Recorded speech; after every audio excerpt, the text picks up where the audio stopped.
نعل على والديكم. يا حكومتنا، أول ما بدأ هذا الشهر احترقن الحنطات مال أهل العباسية بالنجف. احنا بقدرة قادر هسه أنا ما أعلم الغيب، لا يعلم الغيب إلا الله، وخطبتنا على الغيب. يا أهل كركوك ديروا بالكم، الحرقة راح تصلكم. شلون بقدرة قادر؟ أهل العظيم، أهل الموصل، أهل ديالة راح توصلكم، توصلكم الحريجة.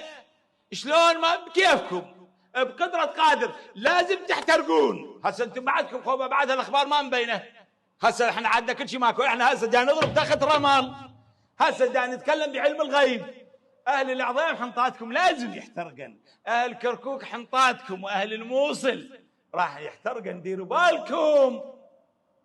خاطر الارجنتين، فديروا بالكم يا ولدي، لا تظلوا نايمين، اخذوا براميل المي واوقفوا يم زرعكم.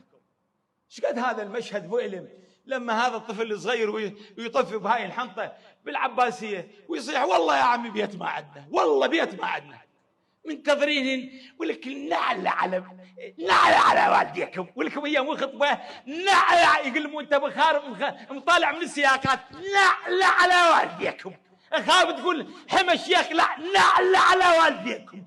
الله لا يوفقكم، من يصير من يا جهة امه، من اليسرى من اليمنى. لك ليش انت لك شرف ماكو، ولكم ماكو، ولكم شرف ماكو.